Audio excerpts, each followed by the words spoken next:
La historia de las mujeres develó la complejidad de las relaciones sociales tejidas entre los sexos, las modificaciones del estatus femenino y también el papel de las mujeres como agente de cambio social. Mujeres y Revolución, un ciclo de podcast sobre mujeres rebeldes.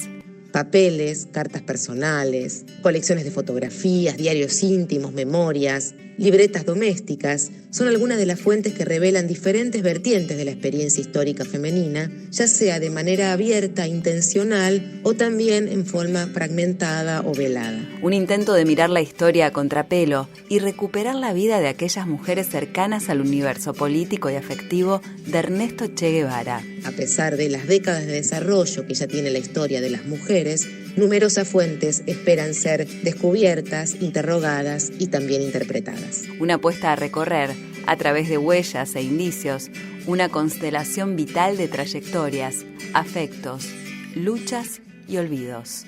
Soy Laura Pascuali, docente e investigadora de la Facultad de Humanidades y Artes de la Universidad Nacional de Rosario y docente del Instituto Olga Cossetini.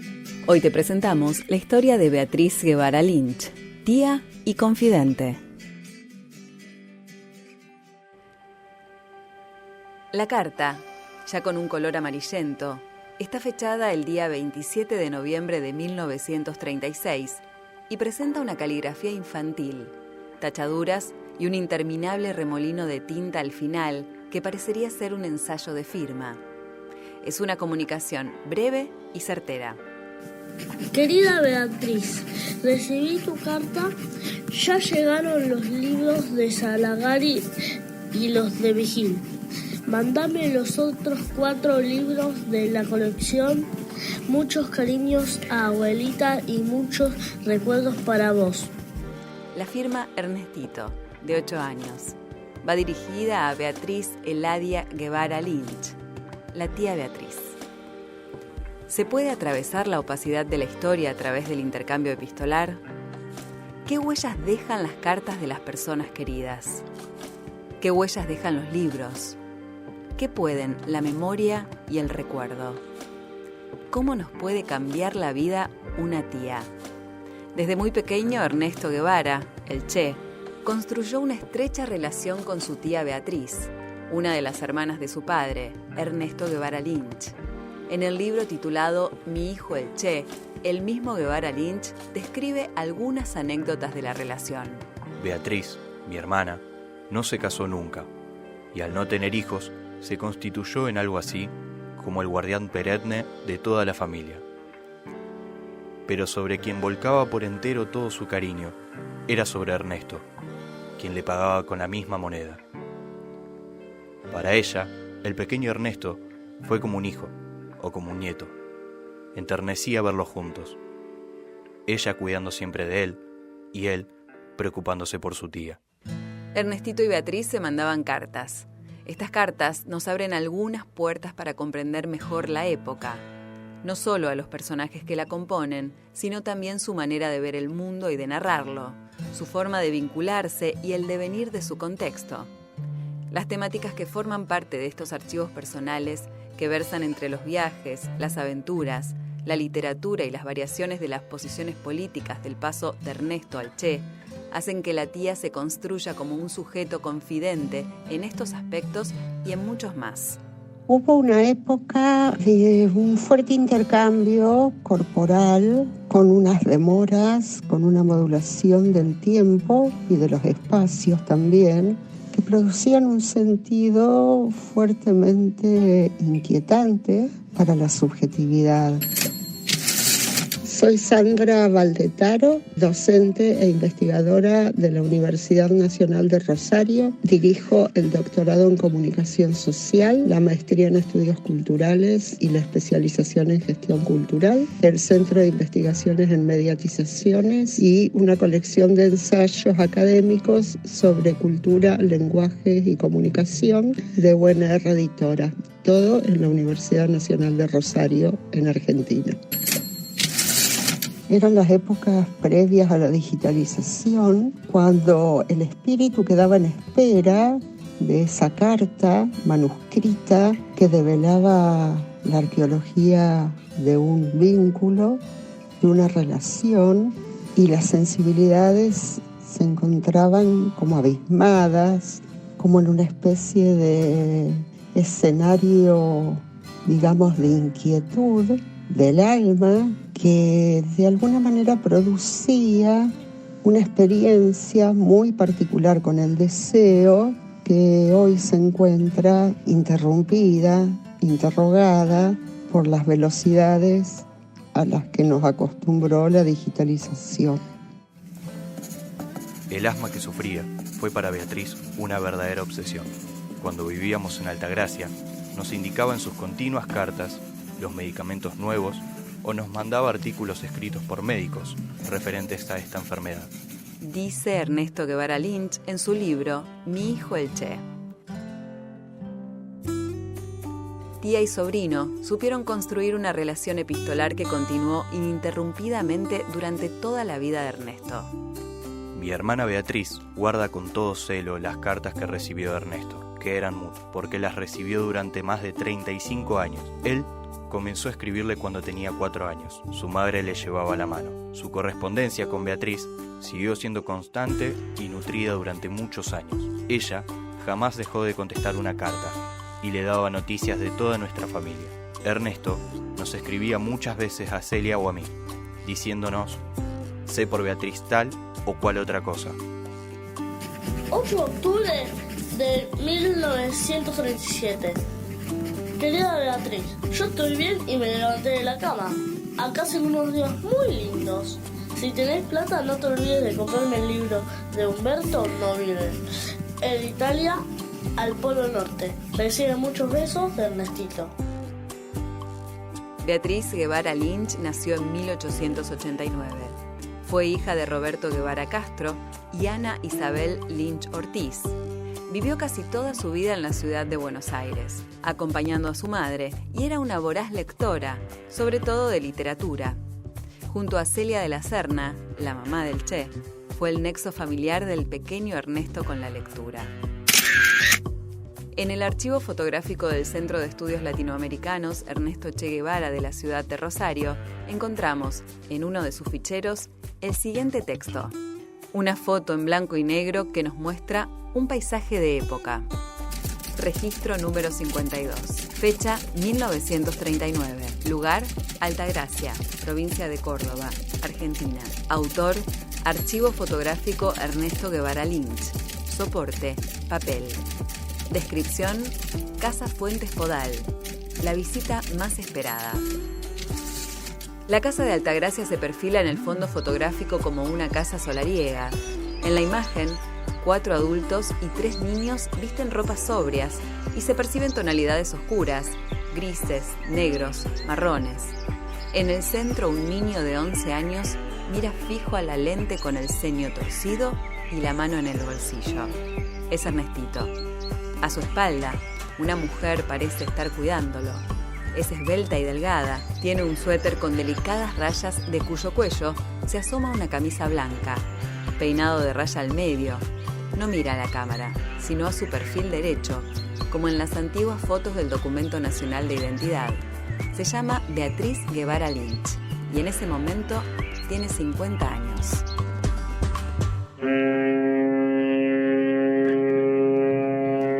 Años antes, cuando Ernesto nace en la ciudad de Rosario, fue esa misma tía Beatriz quien junto a su abuela Ana y su otra tía Ercilia viajaron de inmediato para ayudar a cuidar a ese bebé que tuvo una fuerte gripe que terminó en neumonía.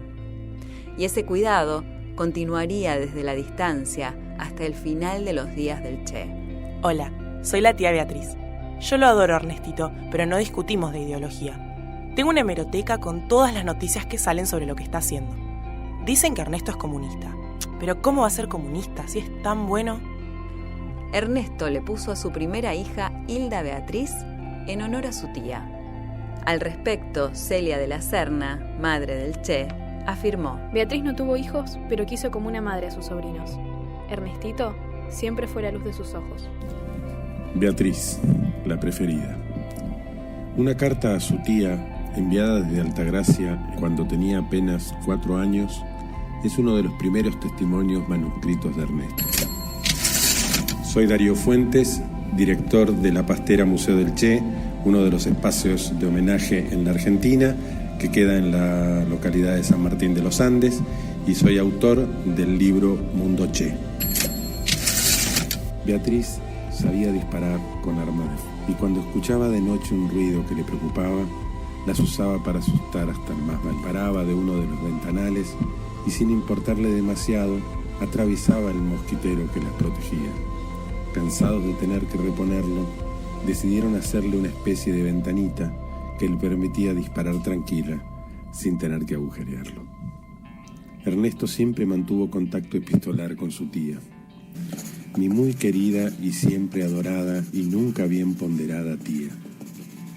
Recibí con gusto tu última carta, culminación y complemento de las 2 capitalistas anteriores, de las cuales solo llegó una a mi poder, con lo que el democrático empleado de correos hizo una justa distribución de la riqueza.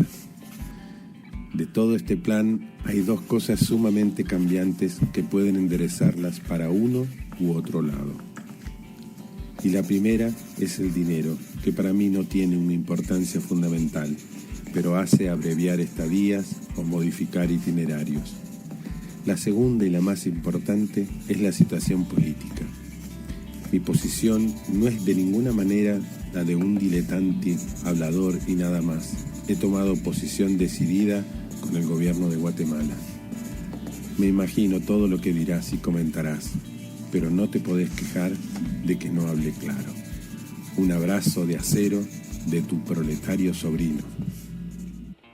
Beatriz, tradicionalista y conservadora, estaba incluso dispuesta a claudicar a esos valores con el fin de acompañar a su sobrino predilecto. Esto lo podemos ver, por ejemplo, en el libro Celia, la madre del Che, de Julia Constenla, donde se reproduce un diálogo entre Celia y la tía Beatriz a mediados de los 50. A mí no me importa afiliarme al comunismo. Si él piensa que hay que afiliarse, me afilio. Mirá que decís tontería, Beatriz. No te puedo imaginar comunista. Por favor, eso es algo casi surrealista, y a vos el surrealismo te gustaba poco. No quisiste leer André Breton. Yo no pienso afiliarme, te lo advierto. Y que hayamos hecho una revolución socialista en las propias narices de los Estados Unidos. Que esa revolución socialista y que esa revolución socialista la defendemos con esos fusiles. Luego del triunfo de la Revolución Cubana, finalmente llegó el momento del reencuentro. Beatriz vuelve a abrazar a su querido sobrino Ernestito, convertido en el Che. En el año 1961, estuvimos en Punta del Este casi toda la familia para encontrarnos con Ernesto, que llegaba de Cuba en representación del gobierno para una importantísima reunión de la OEA. Viajaba por pocos días y estaba ocupadísimo. Solo nos dedicaba las horas de las comidas. En la mesa, con su traje de comandante, se sentaba en un lugar especial.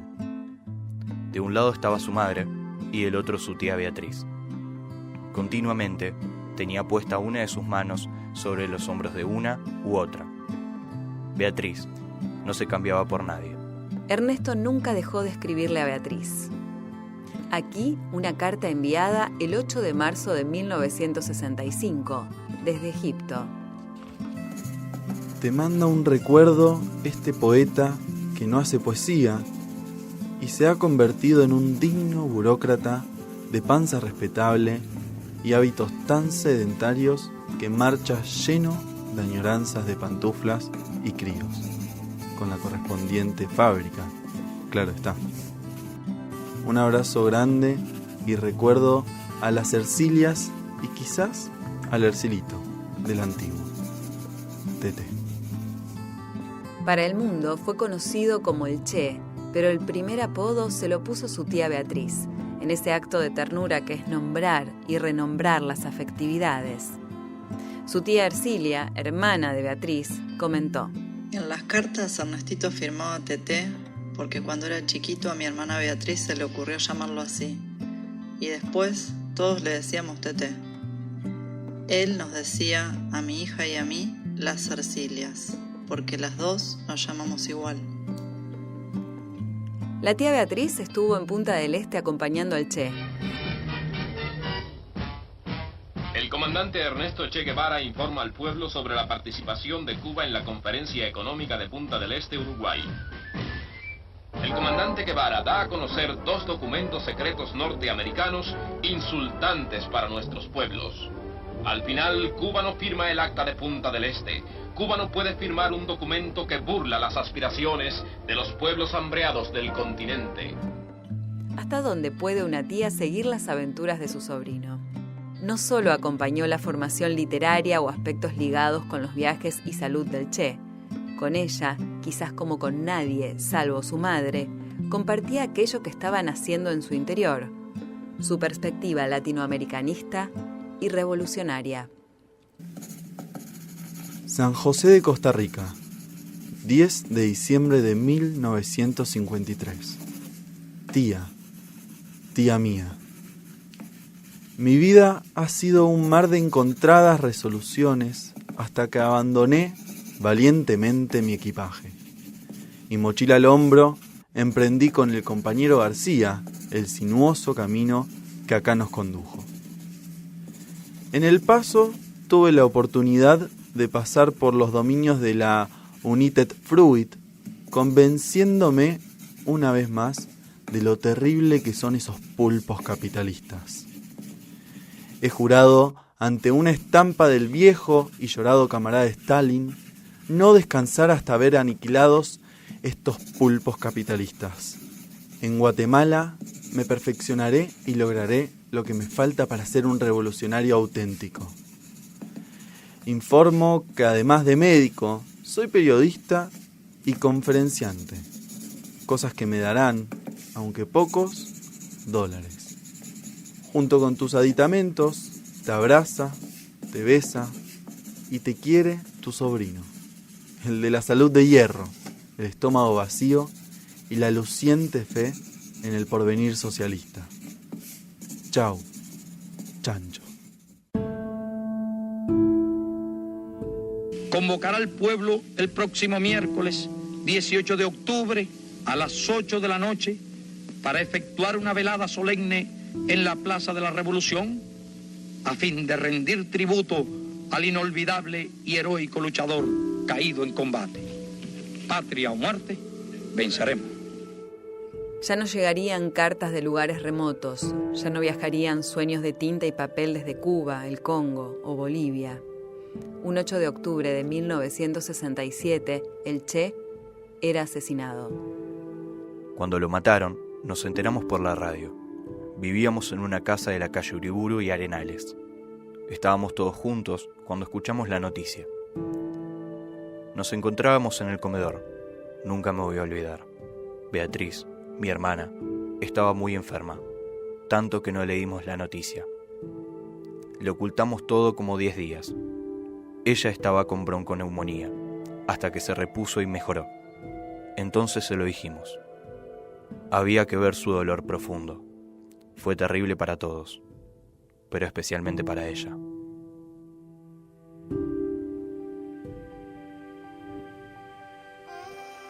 Hoy te presentamos la historia de Beatriz Guevara Lynch, tía y confidente. Mujeres y Revolución es un trabajo realizado por el Centro de Estudios Latinoamericanos Ernesto Che Guevara, perteneciente a la Secretaría de Cultura y Educación de la Municipalidad de Rosario, con la colaboración de la Cátedra de Producción Radiofónica, de la Licenciatura en Comunicación Social, el Laboratorio Sonoro de la Universidad Nacional de Rosario y el Museo de la Ciudad.